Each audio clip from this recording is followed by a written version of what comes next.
Well, good evening and a very warm welcome to everyone zooming in to our webinar this evening. We are delighted to have so many of you with us.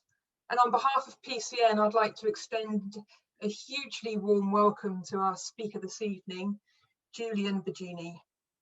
Before I say a bit more about Julian, I'd like to give a brief introduction to the work of PCN Britain for those of you here this evening who are not members or those who are not familiar with what PCN is all about. We are a charity and a network that works to promote a progressive and open Christian understanding. We are totally undogmatic and we're inclusive, and amongst our members you'll find all denominations and none. You'll find atheists, theists, and much in between. We are an extremely diverse network of people and of local groups, and we aim to connect people across the country and beyond who identify in some way with our 8 points, which you can find on our website. It's important to sort of really emphasize that the 8 points aren't meant as something that you sign up to. It's not a statement of faith. It's merely an expression of how we try to live our lives.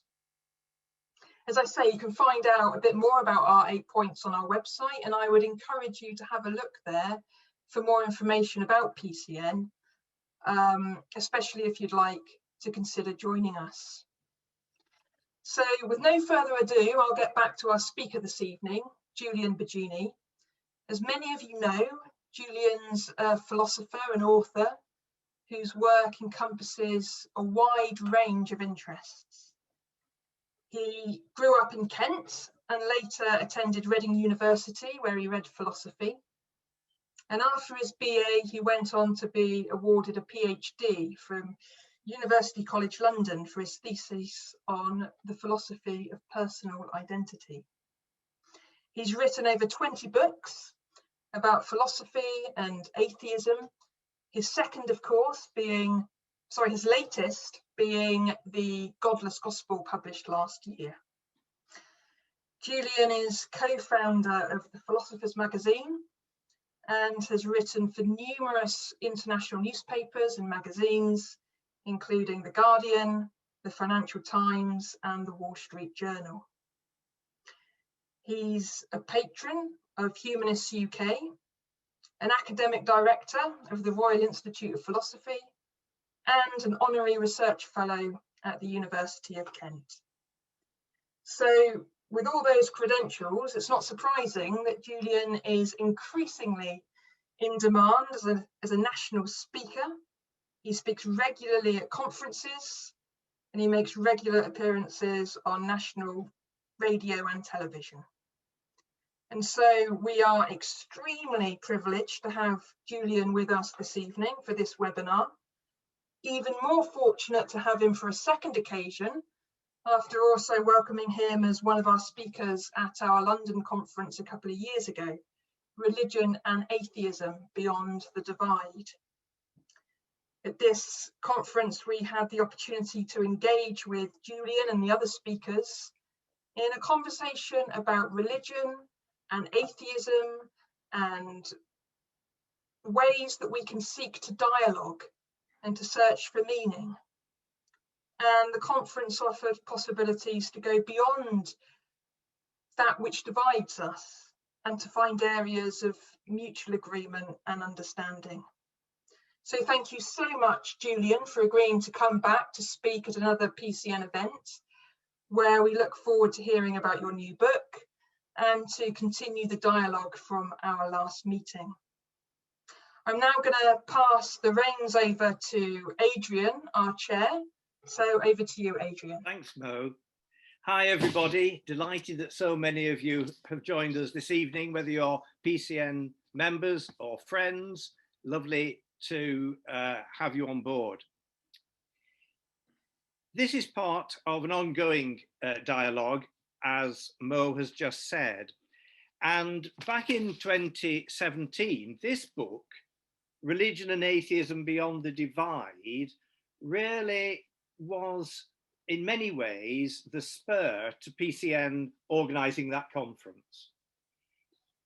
This book in itself, in a way, was the product of a long-standing dialogue between the British Humanist Association and the Interfaith Network in the United Kingdom, whose director was at one stage Brian Pearce, and I'm very indebted to Brian for all the work that he has done in enabling us to take forward this dialogue. Julian, as you know, has recently written this book, The Godless Gospel. I hope that many of you have already had a chance to read it. If you've not, and you've not got a copy, do get a copy through Julian's own website. And tonight I'm going to begin by asking Julian a couple of questions, rather more personal questions perhaps, and then it's over to Julian for his talk, and then I'm sure many of the questions that will follow.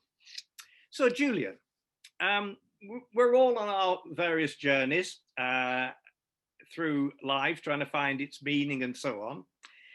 You describe yourself as a lapsed Catholic and a failed Methodist. And now, of course, you're a renowned philosopher, you're patron of Humanist UK, as Mo has said.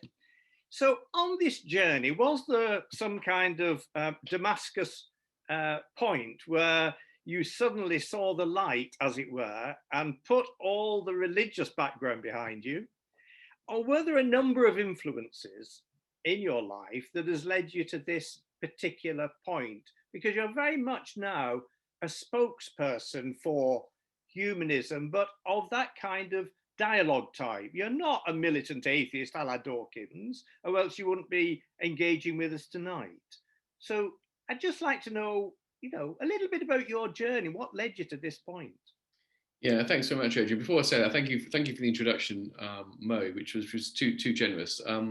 It's a privilege for me to be here. It's lovely to take part in these conversations, and I have to say that as someone who is an atheist, I would say an atheist, I wouldn't say an agnostic. I often find some of the most interesting conversations are actually with people who are at the more open end of the religious dialogue spectrum. It's more interesting than just chatting amongst yourselves with people who just all agree. So yeah, I mean, the journey, the road from Damascus, as you were, where the darkness came over. There wasn't a particular moment where it all became clear. There is a moment. I'll be brief about it because I tend to bring it up a lot, and I'm afraid people may have already heard me talk about it elsewhere. I mean, essentially what happened was that, I had been in primary school. God's existence was taken for granted and taken to be very, very important, Catholic, and at secondary school, it suddenly sort of didn't seem to be important at all to anybody. We said prayers in assembly, but, it was just going through the motions. And, I just thought this was weird because I thought, at that stage I thought, well, God exists, and oughtn't we to be taking that seriously? Shouldn't have an important place in our life. And so I kind of persisted in this rather kind of, I don't know, very sort of personal persistence with religion, because no one in my family was particularly religious. And, none of my friends were. Even the friends I made at the Methodist Youth Club, I mean, you didn't really talk about religion, even there, seriously, But it was just a matter of having the kind of questions which I think most people have, and just not being satisfied with the answers. And not only that, I think not being satisfied that the people that a lot of people in the church were even interested in answering the questions. I remember once after a Methodist service, the preacher had given a sermon about prayer or something, and I just went up to him after and said, I've got well, sort of question about prayer. I mean, it does seem odd, doesn't it, that we pray for things. This is about, obviously praying for things.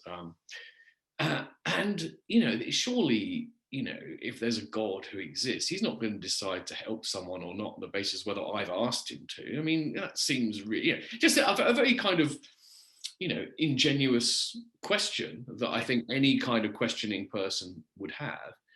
And, all the preacher said in advance was, well, you know, it's hard to understand, isn't it? All we know is Jesus told us to pray, so we pray. And I thought, oh, that's so lame, that's so weak. Now, actually, now I might be a little bit more sympathetic to that, in the sense that I can understand that you can't always explain everything through reason, and that some things you do have to take on faith if you're a certain kind of religious believer. But, you know, it just seemed to me not even taking the question seriously.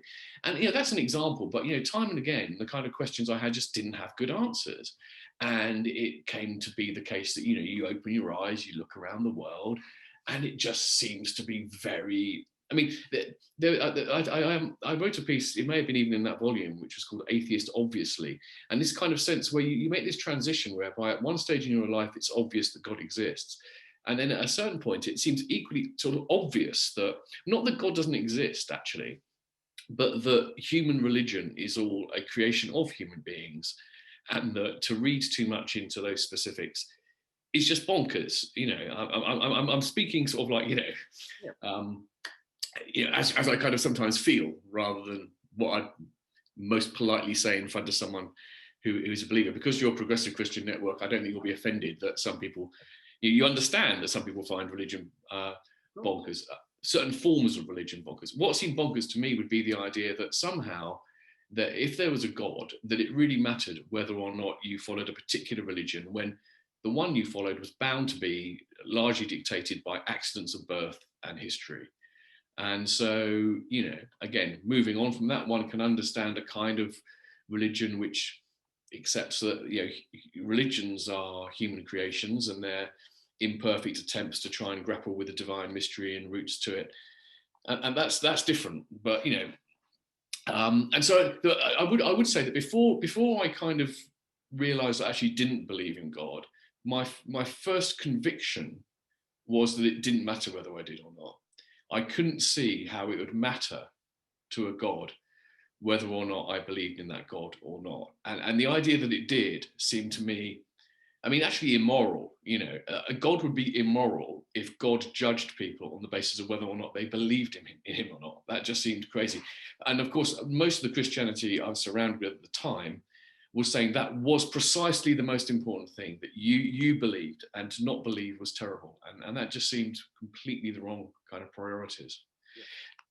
There was no road to Damascus moment, but I should say the thing that kind of settled it for me was when I went to a Methodist youth weekend in London, and had to observe the worship from the sick bay because I'd been vomiting all weekend. And at that point, and I'd been a few years before, and it's always a very emotional thing, this service, in which people would think that the Holy Spirit was doing its work.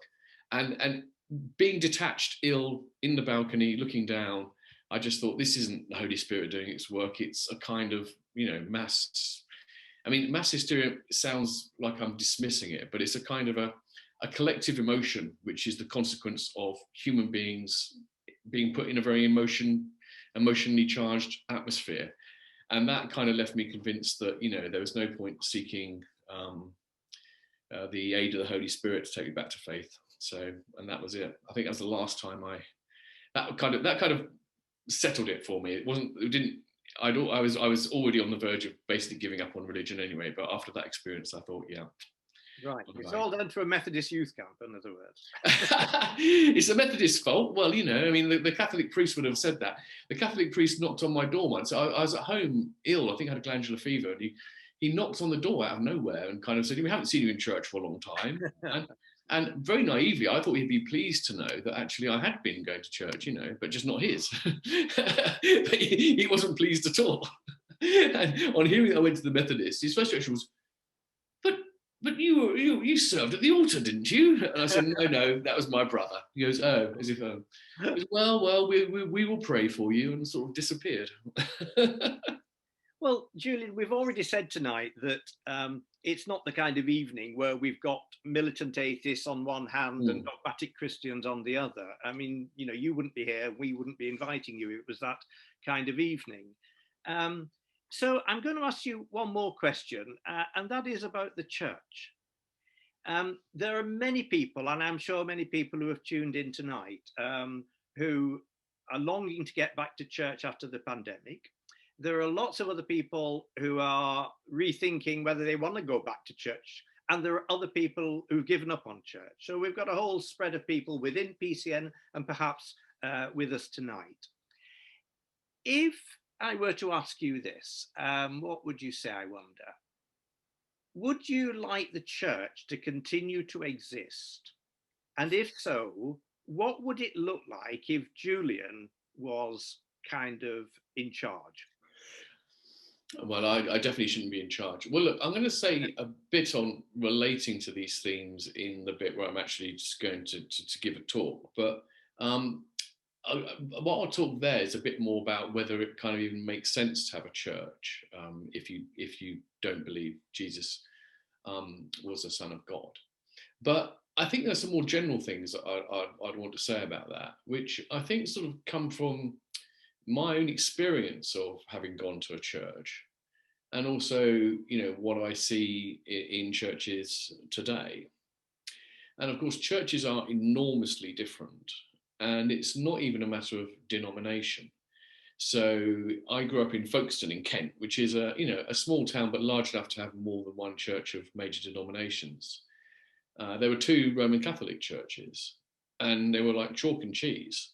The one at one end of town was basically a very sort. It was like, you know, put the fear of hellfire into you kind of place. You know, it was pretty austere and pretty heavy. The other one, the other end of town, was the kind of place where you had drinking, smoking priests. The bar was open after every mass, and people would go in there and have a drink or 2 before going home for their Sunday lunch. And you know, the priests were even known to tell the odd fairly sort of adult joke, shall we say. You know, so the same denomination, 2 churches a mile apart. And the Methodist churches too, actually. The one I went to was a very kind of low key, you know, sort of liberal Democrat voting kind of church. The one up the road was more evangelical. It just had that more evangelical kind of congregation. So churches differ enormously, and I think this is an obvious for anyone who knows about churches knows this to be true.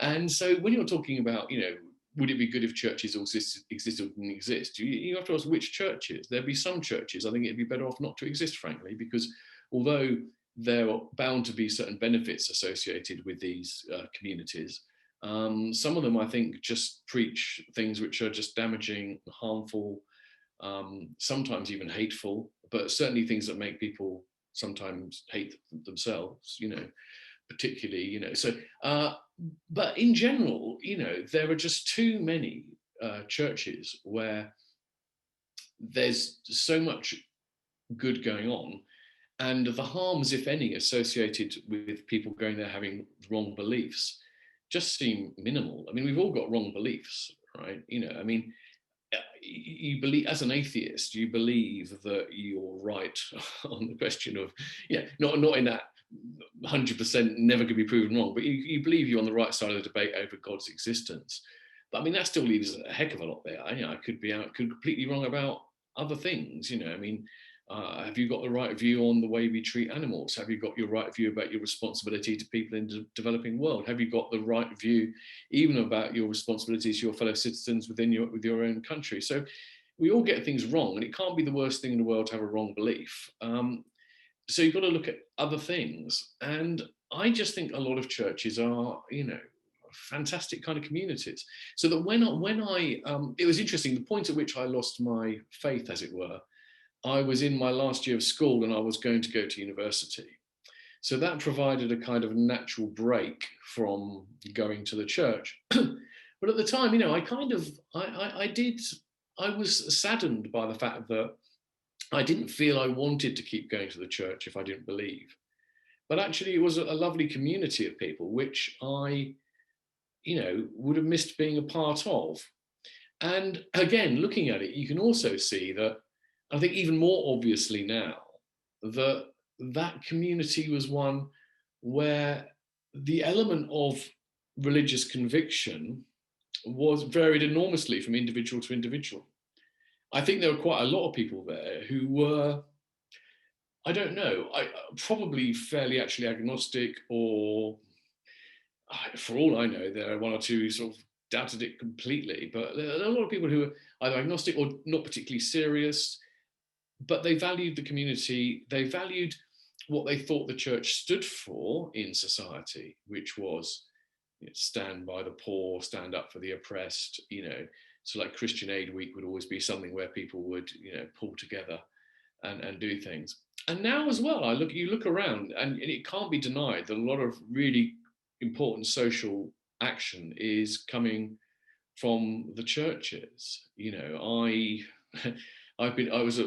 a complex story about actually what it makes for equitable coffee and cocoa. And if for another day, I'll say why a lot of what I buy now has the fair trade certificate, right?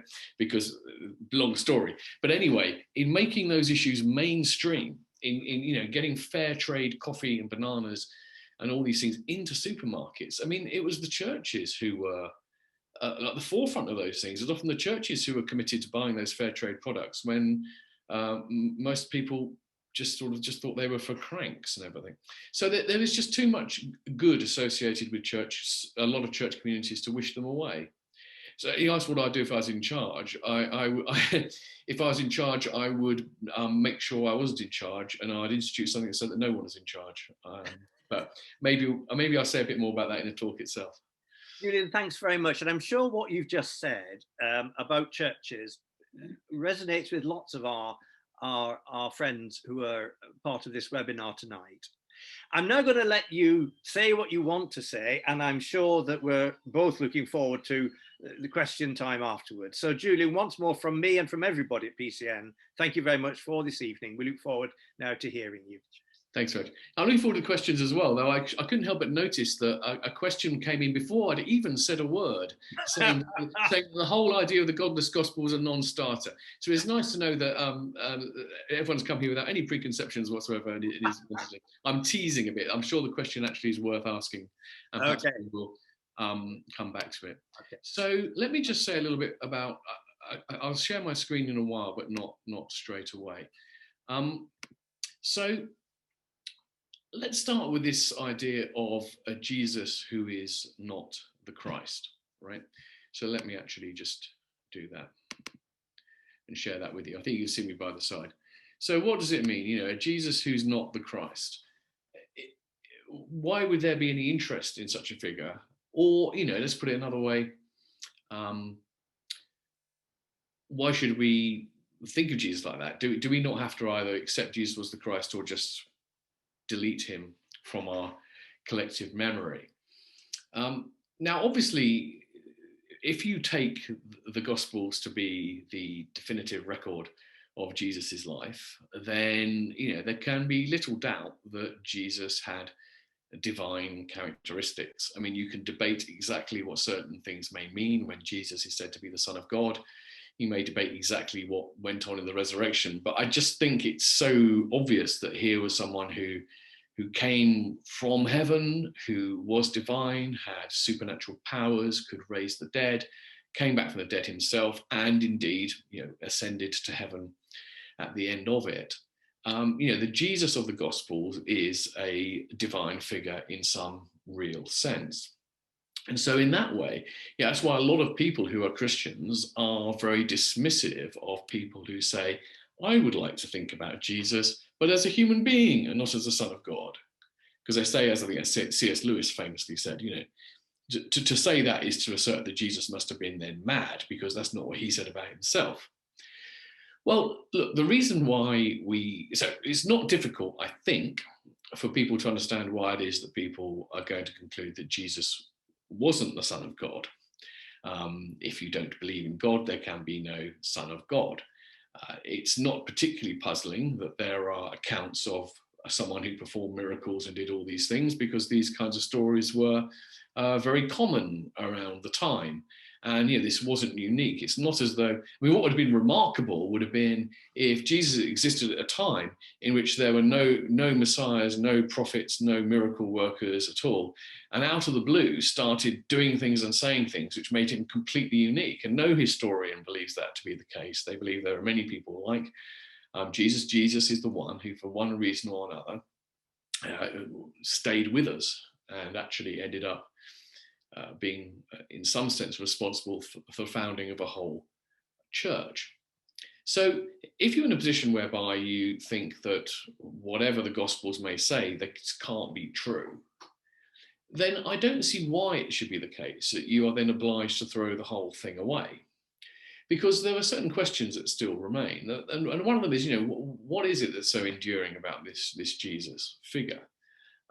Is it purely about his claims to divinity, or is there something interesting in the teaching?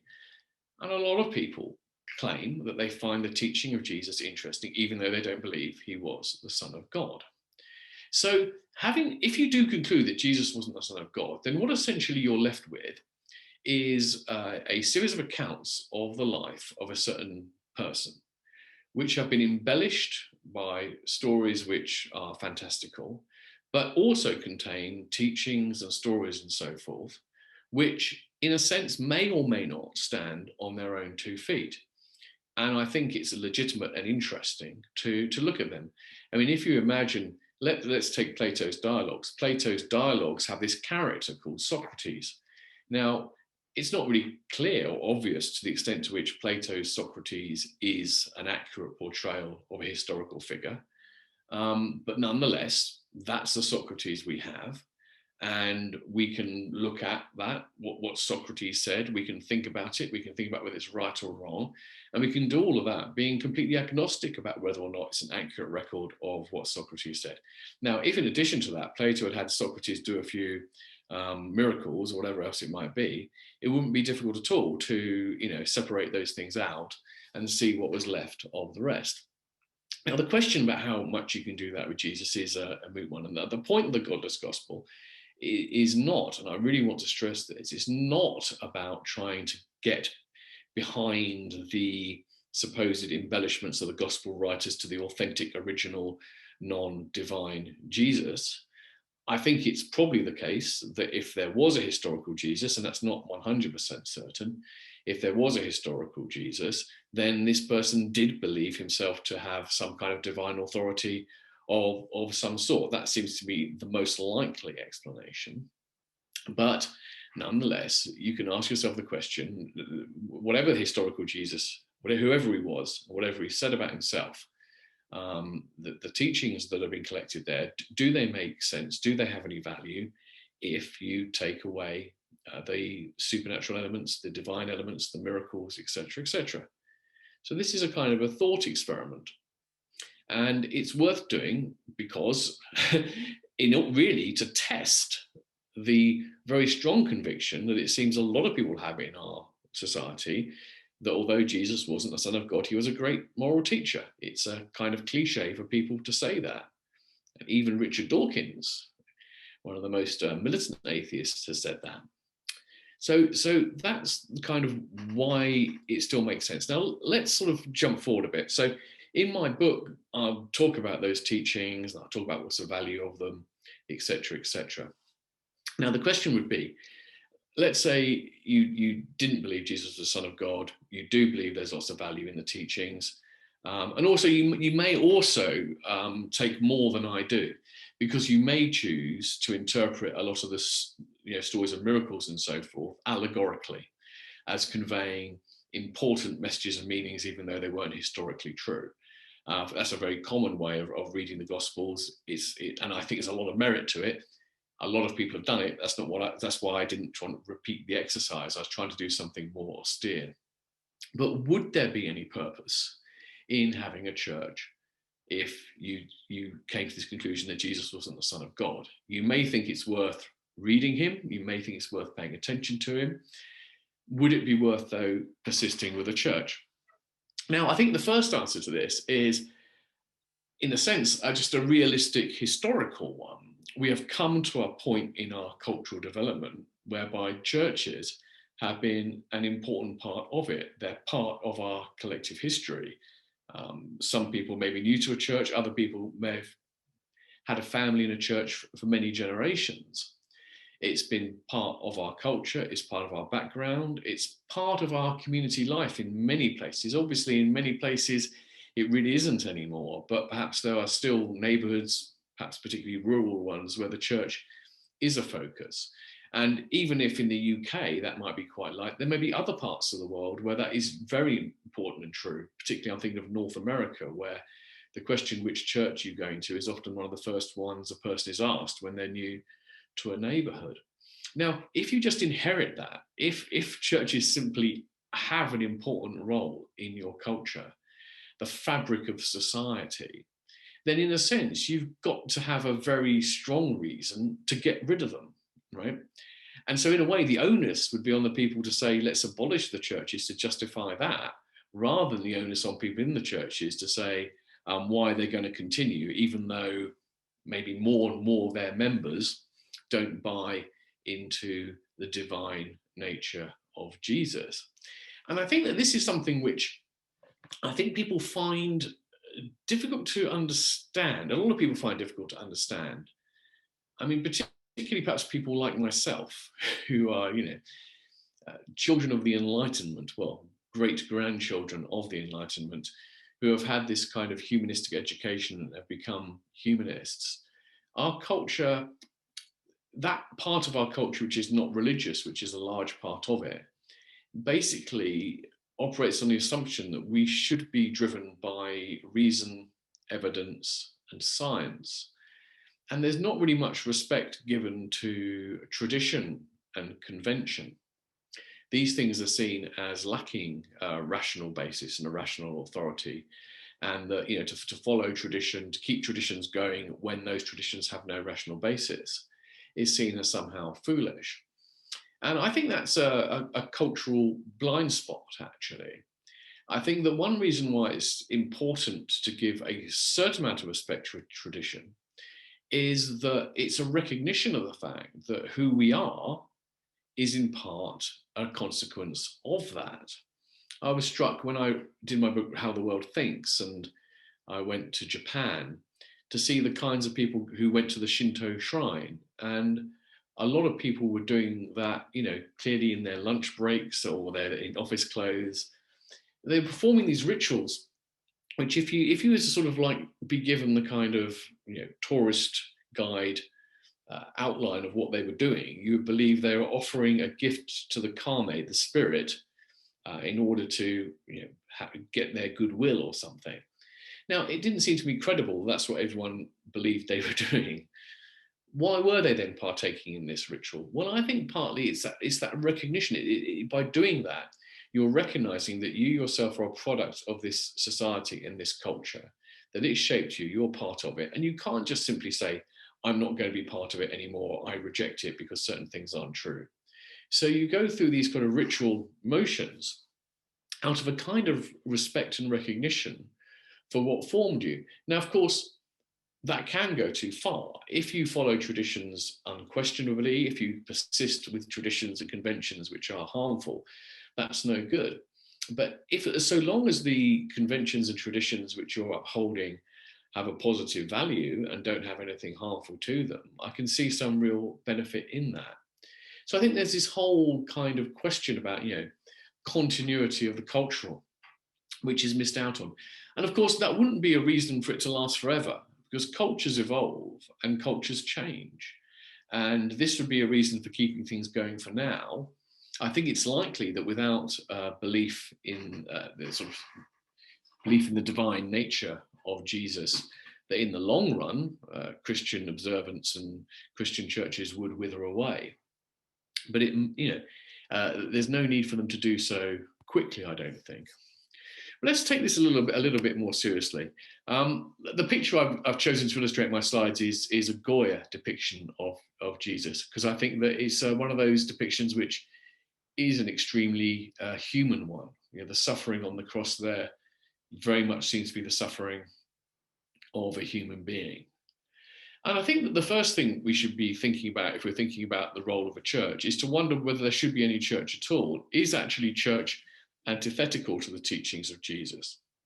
I think the one thing that's really obvious, if to anyone who reads the Gospels with care, is, or even actually fairly carelessly, it's so obvious, that Jesus had no time for ecclesiastical authorities at all. He had no time for the scribes and the Pharisees, and he was interested he actually thought they perverted the teaching of the church.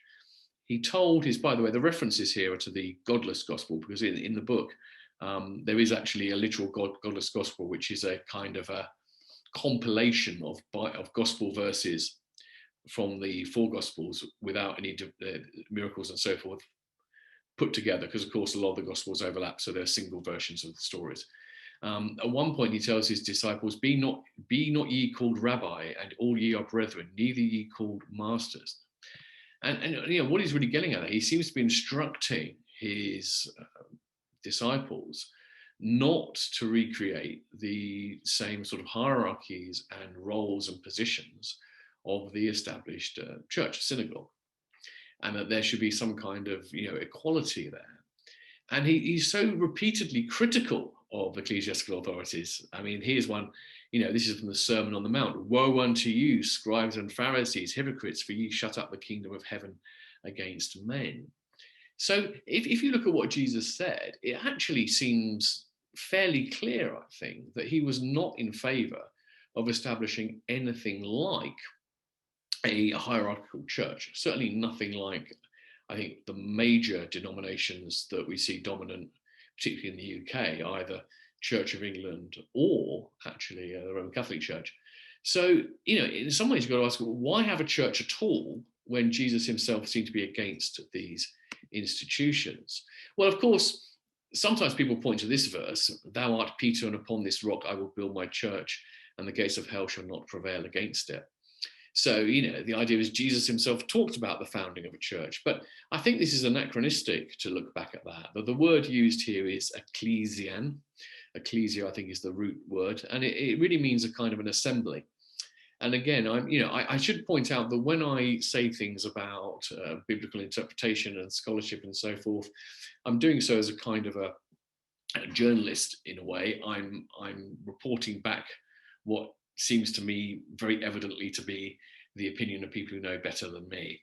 And I think it is fairly clear that although we have the word church in a lot of gospel and Bible translations, there's no reason at all to think it's referring to anything like the modern church. It is a kind of an assembly, and the early Christians didn't have churches in our modern sense at all. They would gather in groups in a certain way, but they wouldn't have or everything around bishops and things came much, much later. So there is that kind of idea that despite the fact that he was against traditional clerical authority, ecclesiastical hierarchies, he did seem to be in favour of some kind of community or assembly. And I think that that's kind of the clue. If you want to justify the purpose of a church, even if Jesus wasn't the Son of God, it's thinking about it in that way. Now, a second point that's worth mentioning is that even if you take away even if you don't believe Jesus was divine, the injunction to follow me is something which occurs many, many times in the Gospels. Here are a couple of examples. Whosoever will come after me, let him deny himself and take up his cross and follow me. And another one, follow me and I will make you fishers of men, early on. And he said unto another, follow me. You know, you could just come up with these all the time. What's interesting is that whatever you may make of Jesus, it seems undeniable that he saw himself as the head of a movement and he called upon people to follow him. Now that means that if you are inspired by his message, if you think that, you know, in a sense of all the teachers history have given us, there's something about Jesus which makes him the most powerful, then there is this injunction to follow him in some way. And that again would seem to lead you down a road at which you have some kind of form of organization built around the figure of Jesus. So I think we can see now that the shape this would take. You really wouldn't want to have a kind of church which had those kind of hierarchies and authorities with all the possibility for abuse of power that comes in through that, and all that kind of obsession about following the letter of the law rather than the spirit of the law. All of that, I think, is completely antithetical to the teaching of Jesus. And the fact that a lot of Christianity has become like that is actually the problem with Christianity. It shouldn't be like that. But nonetheless, a person who is inspired by the teachings of Jesus and to follow him would see that there is some kind of, injunction here to take him as a figurehead and to form some kind of community around it. And I think, so then we should ask you, what would that look like? Another point worth saying here, and I should say this is something about it which I'm not particularly impressed about. I mean, there are lots of things I think in Jesus' teaching which I think are interesting and useful and are worth still listening to today. But one thing I find a little bit unpleasant in the teaching is, again, not just once, but on several occasions, this kind of idea he has about creating division. I came not to send peace, but a sword. And he says, he that is not with me is against me. And he talks about the need for, essentially, for his followers to form a tight group who sort of know who they are and who differentiate themselves from the others and recognize the fact that there is going to be this kind of division in the world, that the world is going to hate them, they're going to be separate, and they need to stick together. Every kingdom divided against itself is brought to desolation, and a house divided against a house falleth. So the unpleasant thing about this is I think it kind of really lies at the basis of a lot of what has been most harmful about Christianity over history, which is a division between the saved and the damned, the righteous and the unrighteous, the believer and the infidel. But you can see it, I think, just in a more realistic light. You could say, look, this is just Jesus being realistic. What he's telling his followers is, if you do choose to follow me, then you're not going to find yourself in the majority. In fact, you might often find yourself in a persecuted minority. And you need to recognize this. And you need to accept the fact that this may separate you from others. And you have to recognize the fact that you're going to have to stick together if you're going to get through this. And I think that, there's a lot to be said for that. I mean, in the history of Christendom, there have been many times, huge periods where the church has been one of the greatest authorities and had a great power.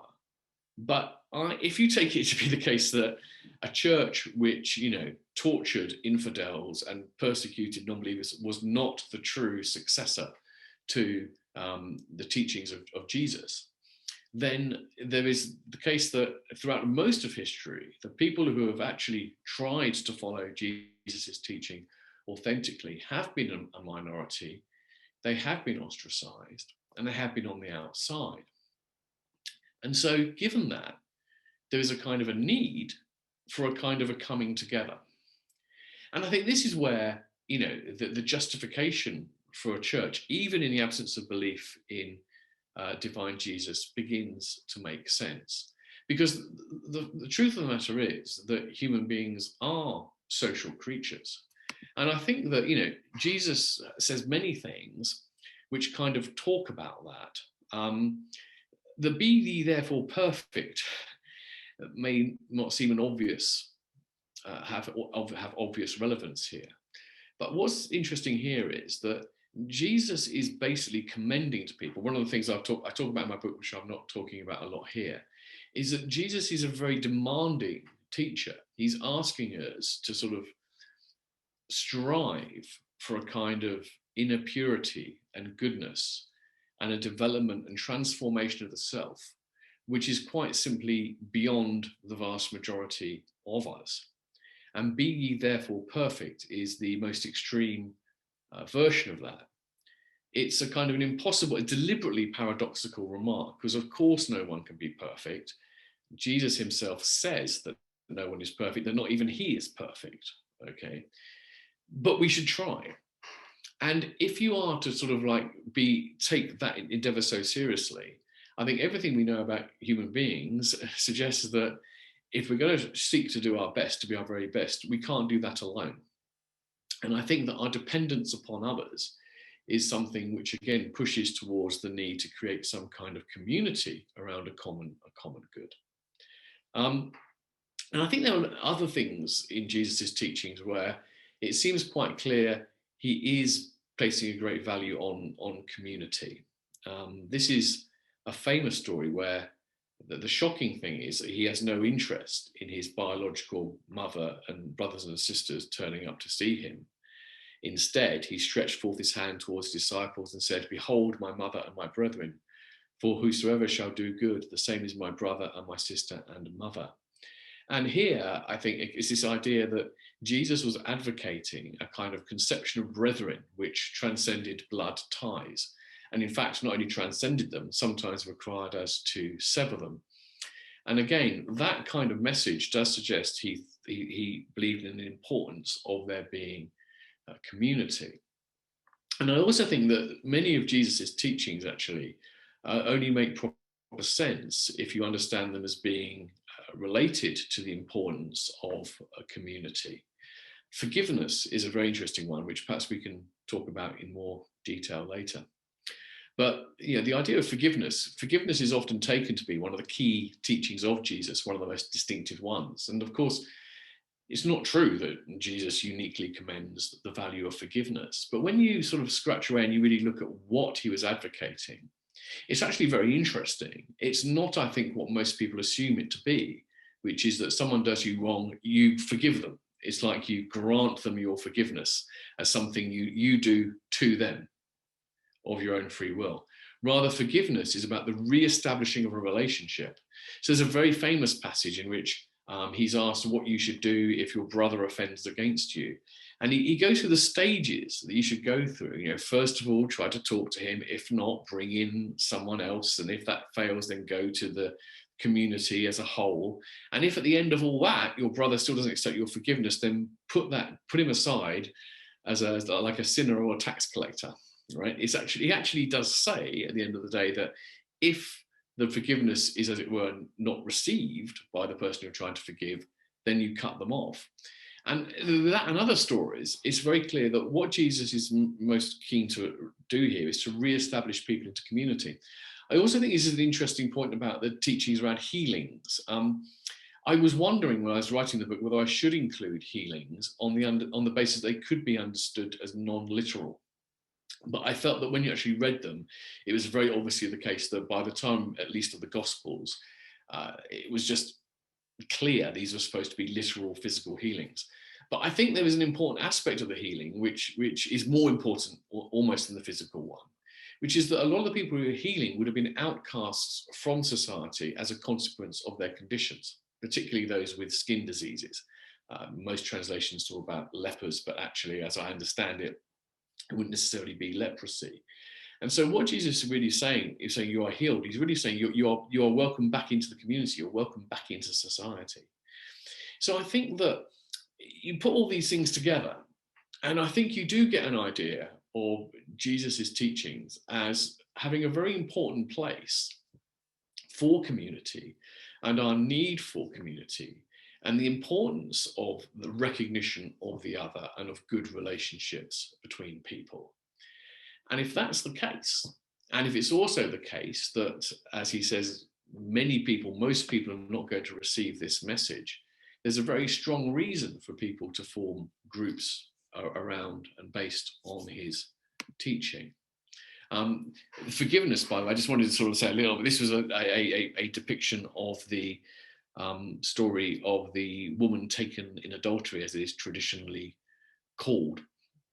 And I think this is interesting as well, because Jesus forgives, he kind of forgives her, but he doesn't judge her. He is a very interesting passage where he says, which man has judged you? And she says, no one, Lord, which is interesting because she has been condemned. But what this must mean is that she hasn't actually been sentenced to anything. And he says, neither do I, but go and sin no more. And again, the idea here is go and sin no more. It's not just you forgive and forget about it. It's how you move on from that forgiveness that's important. And of course, how you go on from that does depend a lot on how you are in your community. So that's kind of pretty much the conclusion of what I wanted to say. So to sort of sum up, this is the way I would see it. Let's say, you find yourself unable to believe anymore, if you ever did, that Jesus was in fact divine and the Son of God. Where does that leave the church? Does there seem any point in the church? I think if you still find Jesus's message a powerful one, and an important one, then I think you can see within that reasons why it would still make sense to form a community with him as the figurehead, and where the community can come together for mutual support in the difficult task of following him, because it is difficult to follow Jesus's teachings. He's a very, very demanding teacher. And if you add to that the fact that, yes, I mean, one of the problems I had with my faith when I was younger, before I lost it, was this realization that it was somehow arbitrary that I was Christian at all, because had I been born, not only one, had I been adopted by someone of a different faith, then, I would have grown up with a completely different faith. And there seems to be a kind of absurdity in taking the religion that you were born into or grew up in as having any authority over any other. And of course, if you believe that your religion is the one true revelation of the divine reality, then it is absurd. But if rather you think that churches are reflections of communities, traditions and practices and so forth, and that we are shaped and formed by them, it's no longer absurd that people should choose to continue to belong and seek a membership of what are local organizations as their way of trying to grasp some of the most universal truths. So I think there is a sort of a justification, if you like, and more than a justification, a strong reason for people to continue with something like a church. But I think there are problems with that and warnings about that. I mean, it's not a reason to persist with these very hierarchical and very doctrinally strict forms of church. So it wouldn't justify that. And I think the other problem is that it has to be recognized the fact that how sticky is a non-religious, if you like, church? How sticky can a church be if it's not bound by some absolute conviction in divine revelation? And I think the disturbing evidence we have is that actually the churches which tend to do the best and have the most vibrant memberships and last the longest are those that have a very strong conviction of the divine truth of their central teaching, and that what we might call more liberal or sort of less literal churches tend to have a problem in maintaining their membership, because without that sense of the divine, it seems that people don't have that strong sense of attachment. So that's the real worry and the challenge, I think, for people who are considering persisting with the church with an absence of belief in the divine. And I'm not sure what the solution to that is. Maybe that's something just to talk about. So anyway, I'm sure there's a lot to disagree with and a lot to talk about there, but that's just putting some thoughts on the table for you. And I'll very happily have a discussion about the matters arising with you now. Thank you. Very much. I'm David. I'm sort of coordinating the questions. I'll ask Joan's question on her behalf. So, why in your Godless Gospel did you treat all the excerpts from the Gospels as if the premise is that they were detailed and historical events, in spite of all the research of the last 100 years? And Ben's supplementary on the same theme. Even John is treated as if these are the very words of Jesus in Greek. Doesn't this ignore all the context and contributions of the writers? I'm not sure I, in a way, understand the question there, because it said it's something that is premised on the idea that these were the literal words of Jesus. I might be missing something, but that's absolutely not a premise. I mean, in a sense, I'm completely disinterested in history here. I'm interested in the Gospels as, if we used to treat the Gospels as we would a secular tract, a secular work, okay, then it's recounting as if it were true the lives and teachings of a person. I've taken out the supernatural, and we're looking at what that tells us, and we're looking at whether we can make sense of it.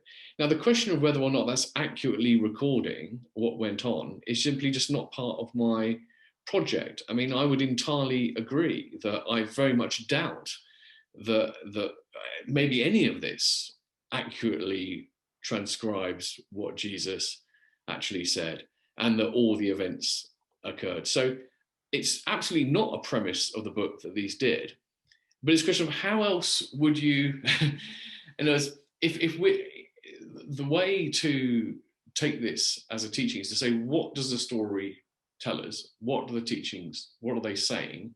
And do they make sense? You can completely bracket off questions about whether they're historically accurate or not. So I'd say I bracket those things off. I don't assume them at all. Thank you. I haven't had a reply from Howard, so his question. You talk about believing in God or not believing in God. That seems to me to be a black and white question, but there are no black and white answers to multicolored questions. What image of God do you have when referring to believe in God? Yeah, sure. I mean, there are obviously, there are all sorts of different colours and shades of grey. You know, if you believe in God, you can believe in any number of different kinds of God. So to believe in God is not one thing. Similarly, to not believe in God is not one thing either.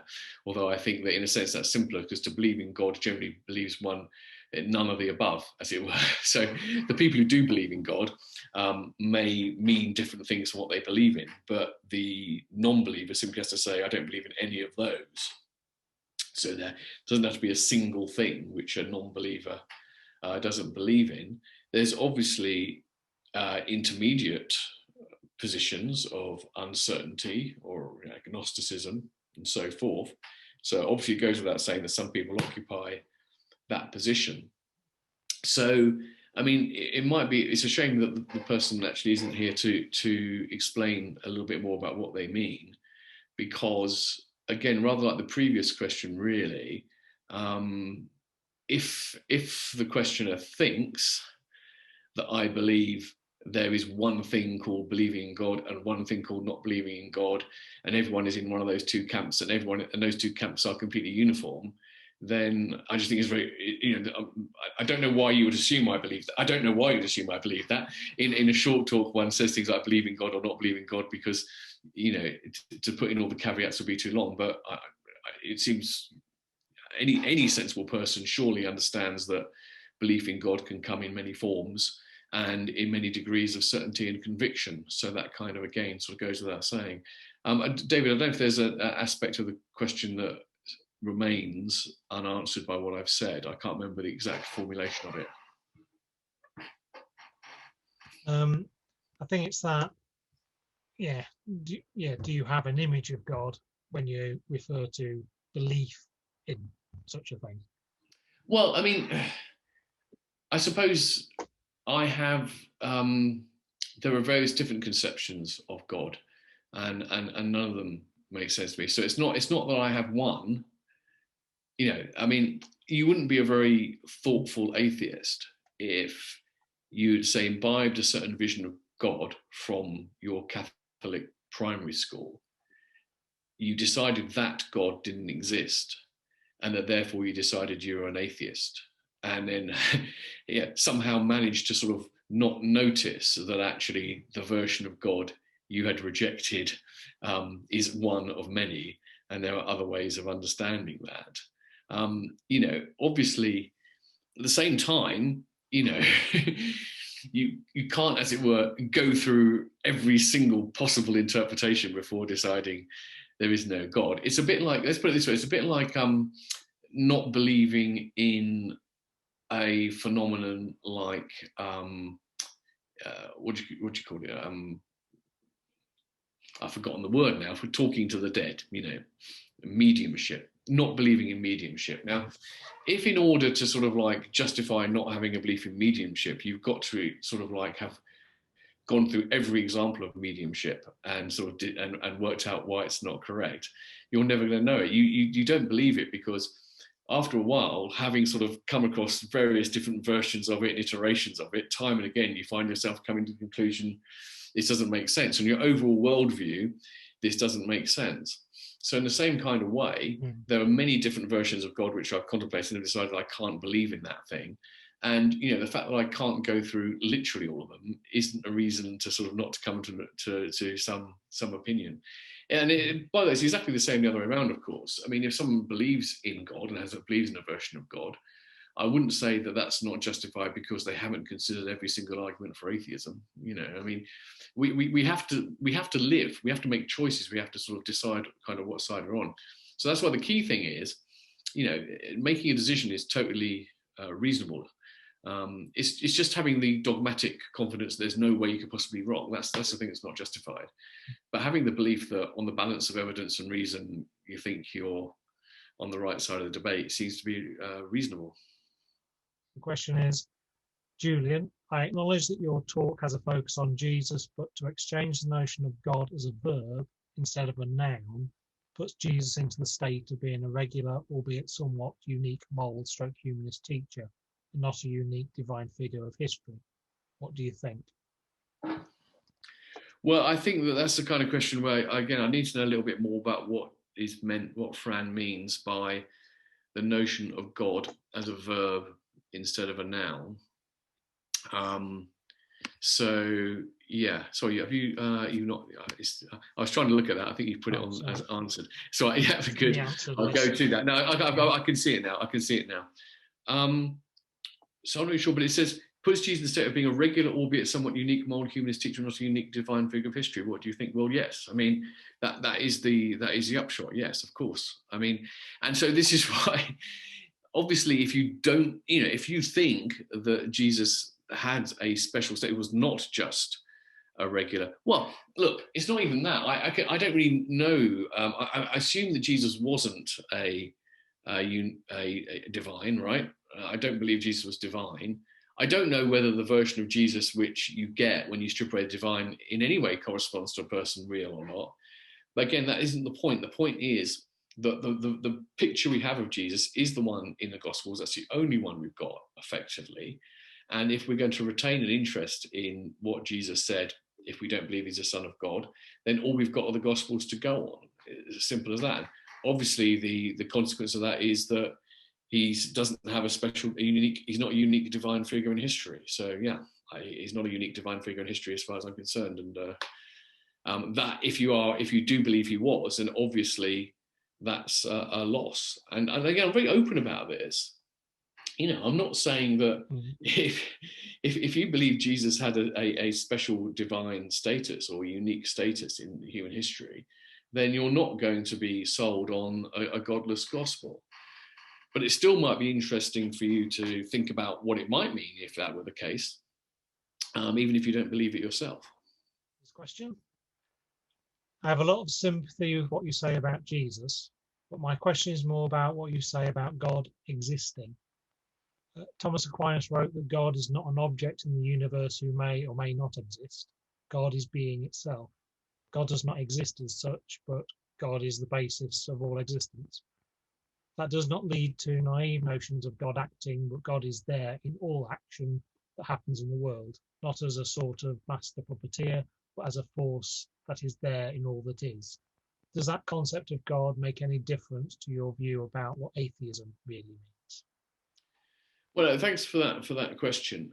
There are many ways of trying to understand God in such a ways that would, how can we say, certainly bat away the kind of simplistic notions of God which atheists find most objectionable. You know, the big figure in the clouds who, judges us and so forth.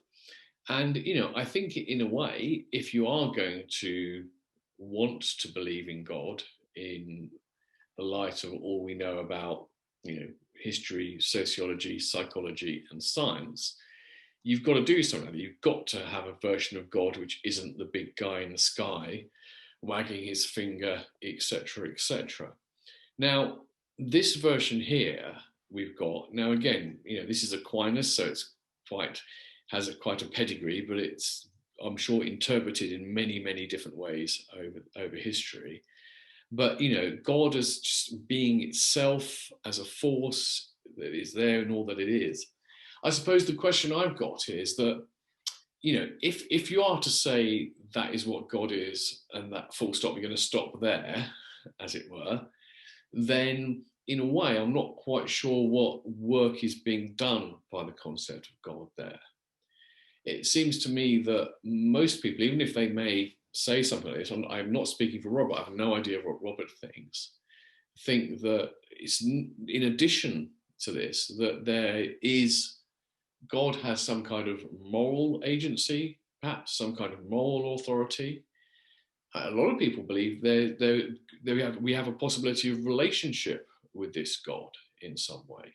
Now, all of those things start to introduce characteristics to God, which I see no reason for them to be there. So from my point of view, there's a kind of a dilemma here, which is that the more people, on the one hand, you can describe God in a way which becomes almost, by definition, unobjectionable to an atheist. That it's just another word for being, right? It's just another word for whatever it is that makes everything possible. But if it stops there, it's not doing any work. We have no reason to be religious. We have no reason to worship this God. We have no reason to believe that any individual such as Jesus was an emissary of God or represents God's will or word, because we don't even have a notion here of something which has a will or a word or an intention. So all the time it's abstract in this sense.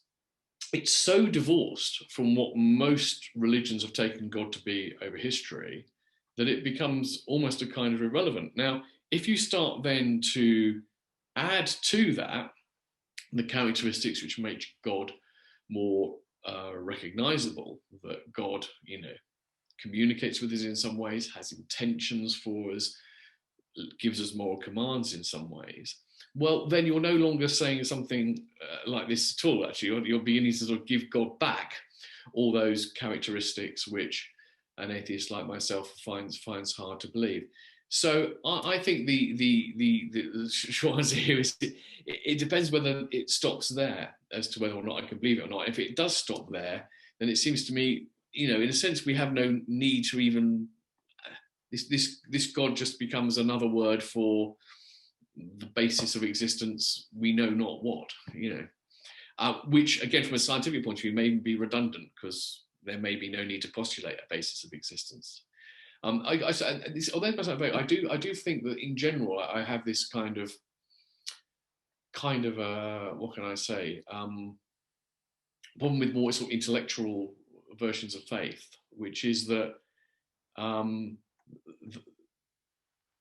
the most reasonable versions, if you then sort of look at what goes on in church pews and what people believe, it's so obviously disconnected from that, that it's kind of fine. And this is why I say people who have this kind of highly sort of metaphorical or abstract notion of God, but nevertheless believe it's quite useful to structure your life around that kind of thing, have a sort of version of faith which I find, although I'm not attracted to it myself, is totally unobjectionable. Let's put it that way. Eleanor's question: what do you think of A Course in Miracles, or any similar system that is, of course, to be studied / practiced independently in a form of psychotherapy, not a religion? I might be being thick. Help me out if I am being thick, David. But I can't really understand what this means. A course in miracles to be studied, and a form of I've only got I've heard of the phrase, and it's the title of a book. System, but I couldn't explain. I've got no idea. I haven't read the book. I have no idea what it means. I'm afraid it's one of those things whereby, from the description, I can't sort of begin to make sense. I'm not saying it can't be made sense of, but it can't be made sense of in 4 lines. A course in miracles doesn't seem to make sense to me, because you can't perform a miracle, so you can't have a course in miracles. If miracles here means something metaphorical or allegorical, then again, I just don't know what the metaphor or the allegory is here. And I don't see how that could be a form of psychotherapy. So I'm afraid, Ellen, and this is just a question whereby there's too much I don't know about. I don't know what you're talking about, basically, which is in a sense it's my loss, you know, my deficiency maybe, but you know, obviously I haven't read this book. Yeah, join us. So hopefully she's had the invitation to join. There she is. Oh, yep, she's there. I can see she's there. She can unmute. Yeah, Eleanor, if you unmute and unmute as well. Hello. Hi. Yeah, sorry. So A Course in Miracles. Yeah, the name on it, the title of it is a bit weird, but it's actually very, you could say very secular. Mm-hmm. And, you know, a conservative evangelical Christian would obviously say that the book, it's got to be burned because it's just coming out of hell. Some people refer to it as psychotherapy because it is just about similar to CBT, you know, cognitive behavioral therapy, in terms of just, you know, cognitive restructuring and a lot of the themes, based on the themes of forgiveness, which you've just pointed out, and that is seen as a miracle. So if I can just detach myself from my grievances and upsets and little, you know, annoyances, that's a miracle. Because I mean, for a human being to give up, you know, all my petty little complaints, you know, that is a miracle. But yeah, but basically, you know, it's just the title is, the name of it is a bit confusing. But my question to you is sort of, what would you say about that? Is that the future, or, you know, could you see a form of psychotherapy? Because it is, isn't it? Because he is very provocative, Jesus, and saying you've got to see the world in a totally different way. It's impossible for me to answer your question properly, because obviously you've given a little description of the book, but you know, I couldn't pretend to grasp everything that you said there. I think a couple of things that I probably would say. I mean, one is that clearly, in terms of generally speaking, the future for religion, you know, I do think that. Well, actually, I don't know. Maybe the future is one of populist demagoguery and dogmatism and fascism, and who knows. I mean, the future may not be good, right? But a positive future for religion, for me, has to be one in which, however we understand traditional terms such as miracle, divine, etc., have to be made fully compatible with the way we understand the world from a scientific perspective and empirical perspective. And that means interpreting these things in more metaphorical and allegorical terms. I do have a question mark though, because I do sometimes wonder why people are so keen to retain certain notions in these changed forms. Because, I mean, you might think I'm overly literal minded, but you know, the term miracle to me, I mean, there's a casual use of the term miracle, where we say it was a miracle that Manchester United won that, you know, football match when they looked defeated. But you know, we know that's just a way of saying amazing. We don't mean miracle, right? There's a sense in which, you know, if you're going to use the word miracle seriously, it's got to mean something which is actually impossible in human terms, rather than just highly unlikely and so forth. So in a way, I can't really see. It seems to me a kind of form of hyperbole to talk about forgiveness as a miracle. Forgiveness is something that human beings can do. So can they? That would be the question. That actually, as a two-legged mammal, no, I struggle with forgiveness, because amygdala says fight, flight, or freeze. And that's it. So forgiveness isn't part of my DNA. I don't need it. I'm much more complicated than my amygdala. That's the point. I mean, I think this is odd though, because it's a very reductive notion of a human being to think that because the amygdala has a fight or flight response, and anything other than that is miraculous, because a human being is far more complicated than these systems. I mean, let's put it this way, but let's put it another way. If we can forgive, then by definition it's something human beings can do. If we can't, we can't. There is no miracle of it. So, you know, to call it a miracle is either to just be hyperbolic, to use a term which isn't true because human beings can forgive, or it's to claim that something genuinely miraculous happens in forgiveness. We're literally saying that we are not physically capable of doing. And given that we are capable, I think we are capable of doing it, I don't see how that would work. So, you know, if we can't do it, then there's no miracle. If we can do it, it's not a miracle. It's almost by definition that's true. Do you see what I mean?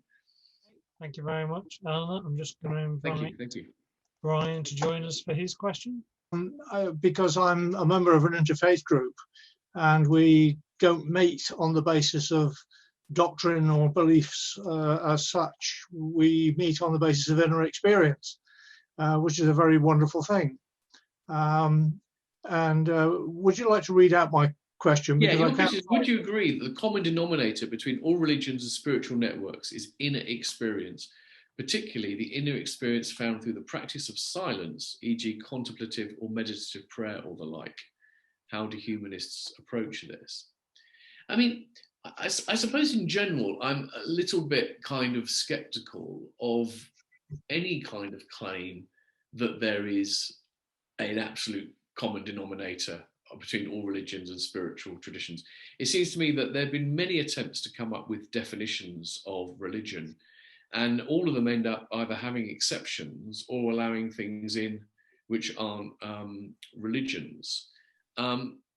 Obviously, what you're talking about is something which is very common in religions, but I'm not, is it universal? Are there not at least some religious and spiritual traditions where, you know, what's being taught is more about an external authority and the need to follow than it is about an inner experience?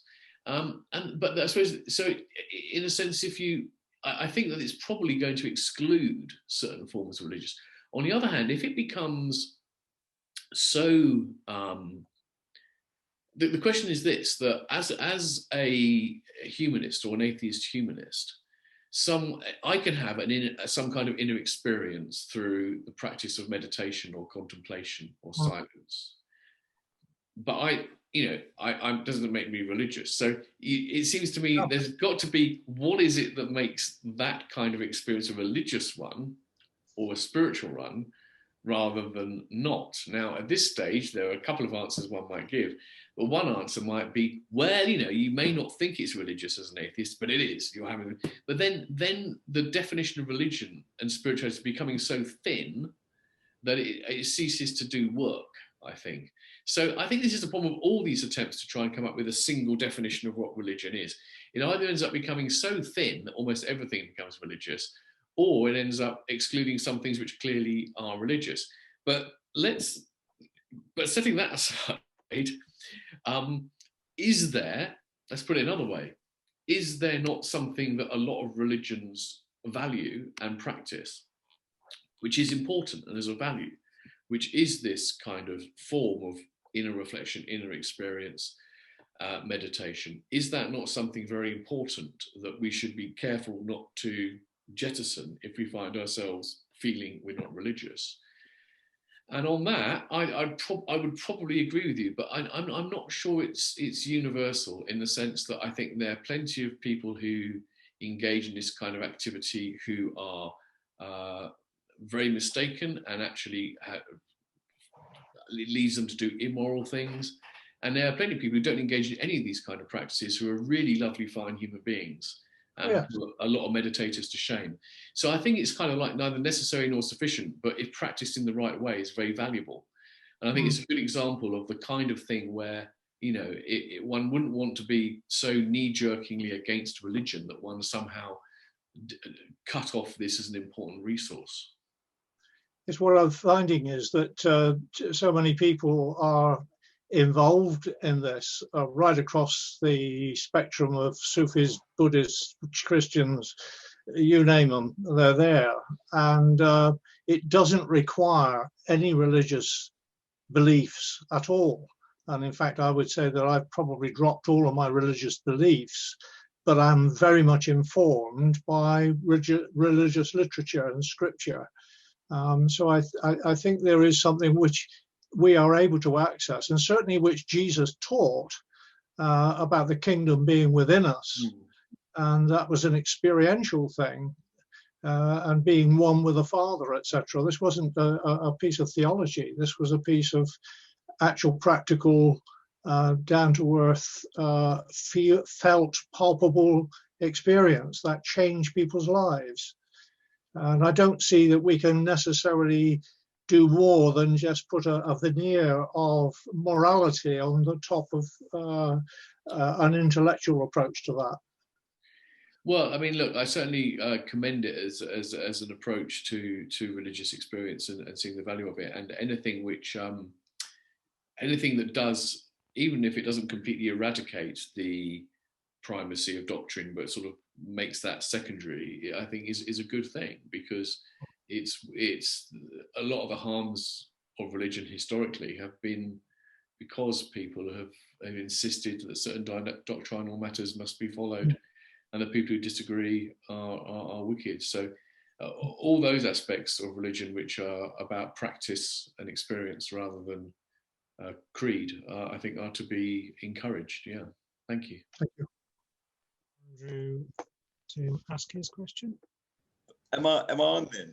You're on. You're on. Julian, Julian Taveshi, thank you so much. I've loved the presentation, and I love the way you took it down the route of community and reaching out to the other.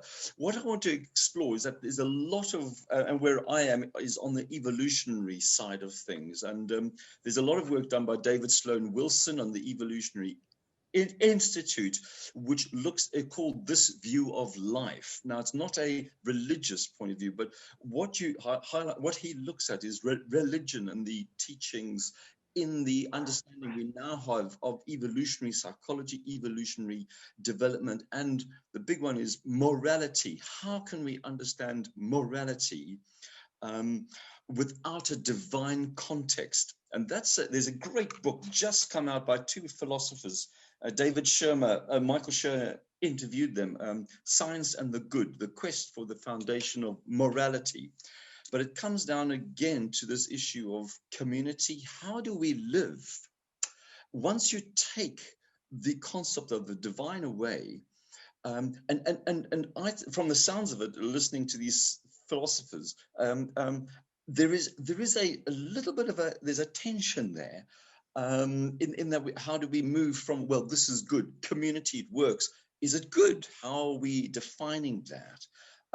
But this whole impetus towards coming together, community is, to me, it's very much from Teilhard de Chardin, this call towards, the driving things, bringing things together, what you might call kind of greater love. So there is a bigger dimension, which I might call divine energy or divine God to me. But I don't use the God term, but I can see there is something bigger which is drawing us in an evolutionary context. And religion and Jesus then fits into that pattern. Yeah, I mean, I'm not sure how to understand that. I think from an evolutionary perspective, you said there was a kind of a tension. I think there kind of is. The evolutionary tension is that evolution has no problem at all accounting for why it is that we might care for other people, why we might have altruistic impulses and so forth.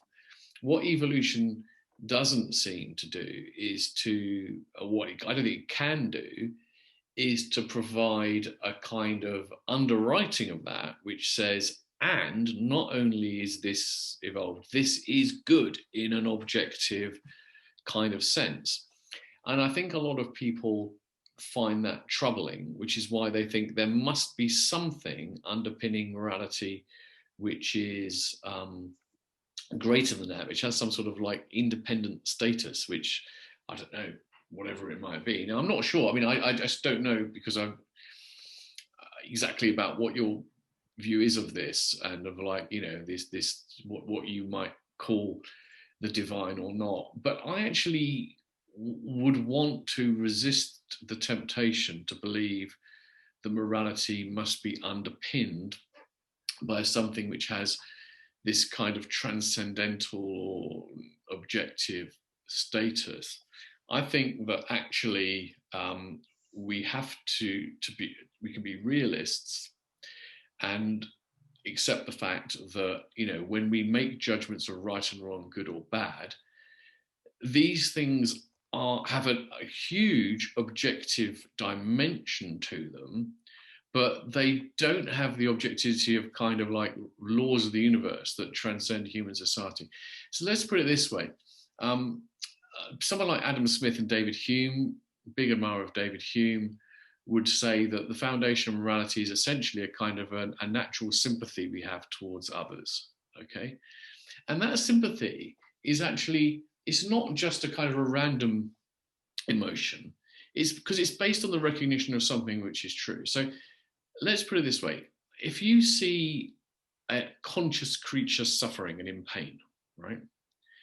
Then in a sense, if you can't recognize that that is a bad thing, you're failing to recognize something real in the universe. Now, if you say, yes, but come on, I want you to tell me why it's bad in some kind of like way which transcends just descriptions of pain and whatever. I want you to kind of say, what makes it really bad, you know? And I think there is no answer to that. You're asking, a person would be asking a question which is, there is no answer to and isn't needed. If you can't see why it's bad, if you then you're lacking something, you're lacking some capacity. You know it's bad in your own case. You know it's something you wouldn't want to go through, and you know that these other creatures are relevantly similar to you. So you kind of know it's bad. So I kind of think that you can go a very, very long way with that, and that actually you just simply don't need anything else. And that people who worry that without some kind of divine or transcendental underpinning, morality becomes purely a matter of preferences, I don't think are giving enough attention to the fact that these aren't just preferences. They're based on recognizing features of the natural world which are, you know, real. I can recommend, although I haven't read it for a long time, Philippa Foot's very slender book but very rich book called Natural Goodness.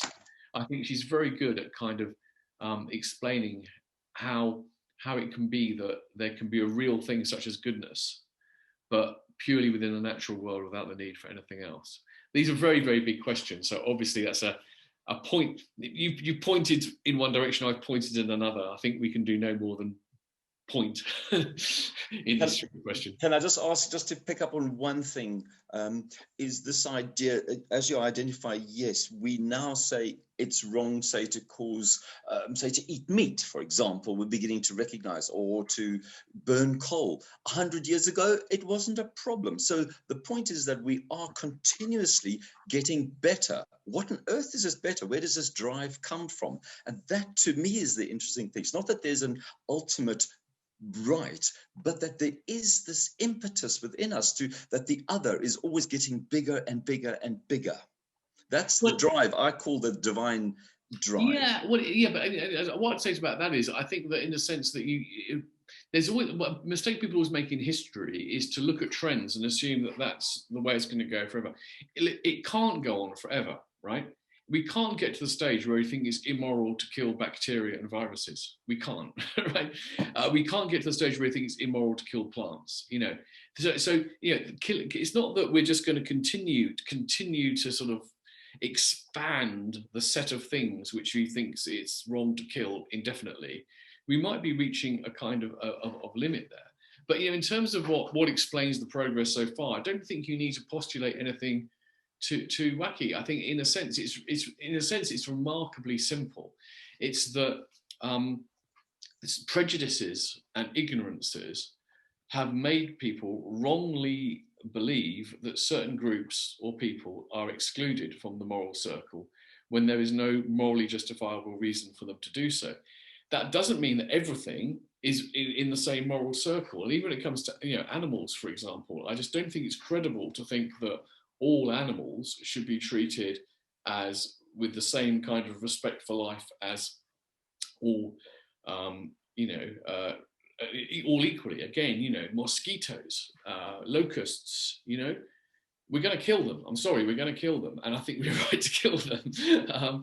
So I think you can explain why the circles got expanded without thinking that that means it's going to continue to expand forever and end up including everything, because I think that wouldn't make sense. And you can explain it in a way that is simply about as overcoming narrow-minded prejudices of the past and becoming more open-eyed. But as we become more open-eyed, being open-eyed it has to involve the recognition that you know, death is an essential part of the natural world. We can't abolish death. We can't abolish death without abolishing life. Thank you very much. Thank you. Yeah. Time is now getting on, so we're going to have our final question from Terry. I'm just inviting on. Hello there. Can you see and hear me? I can. Oh, yes.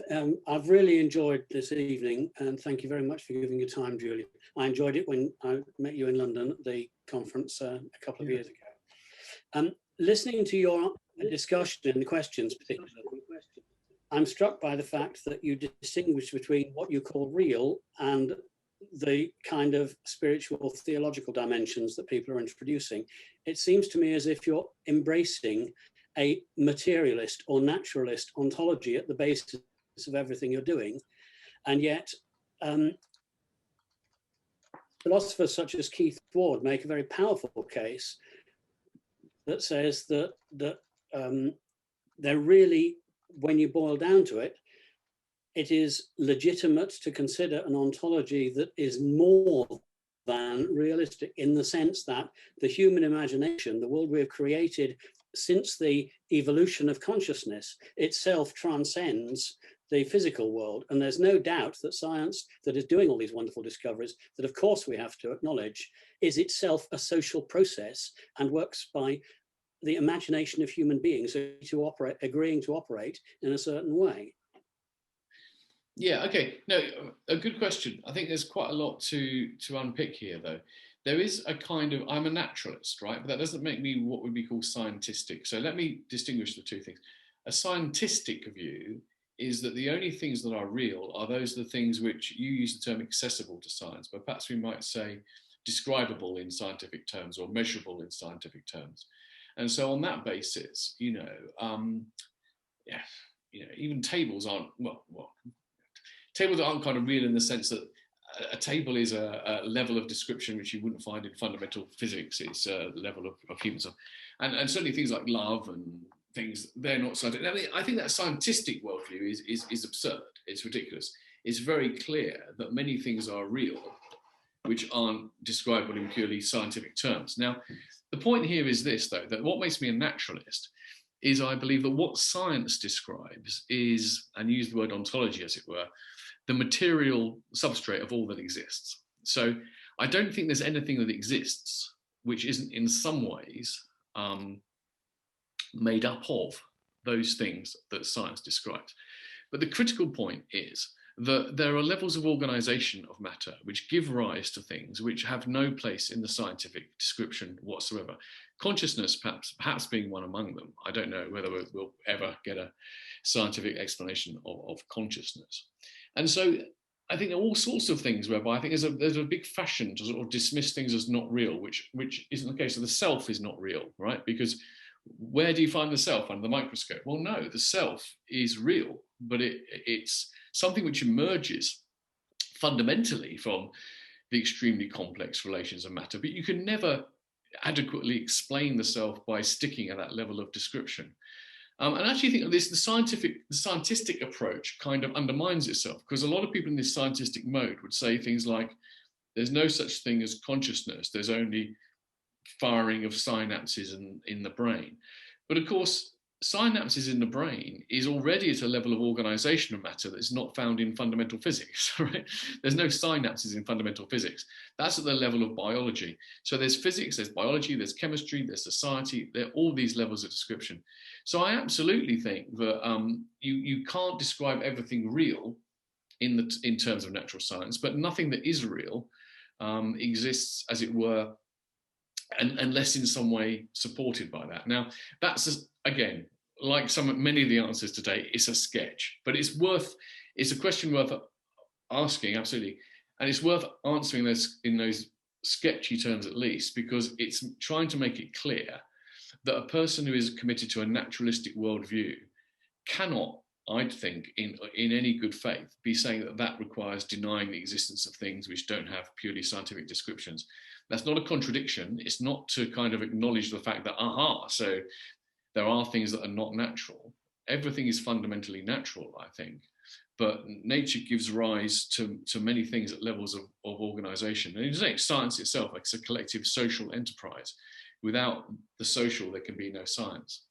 But the naturalistic assumption is that the social is made possible at root by the motion of molecules. That's what's at the bottom of it all. But what's at the bottom of it all is not all that's real about it.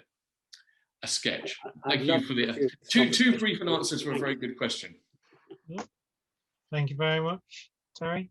Now I'd like to invite Sandra, who's going to offer the vote of thanks on all of our behalves. Well, thank you very much for a very thought-provoking presentation, Julian. That's evidenced by the wide range of questions that we've had, and we didn't even manage to get through them all. So that alone is we are very grateful for. I personally heard that you find my faith totally unobjectionable. That's what I read into, the bit, that relevant bit. And I love the idea that if you were in charge of the church, you would boot yourself out of the job so that nobody was in charge. Yeah, I do. I loved your focus on community, because I personally think that's what it's all about as well. We as Progressive Christianity Network did at one stage have a slogan which said, "Ditch the dogma, live the life." And I think that is what you've been telling us. Well, thank you for fitting us into your busy schedule. And although I personally could have stayed here for another couple of hours listening to more questions and answers, I'm sure you're more than ready to leave us. But thank you so much for giving us your time. No, thank you so much for having me, and thanks for all the questions. And yeah, I mean, as Adrian said at the beginning, this is not the first time I've been involved in one of your gatherings, and I hope it's not the last. Thank you. Thank you.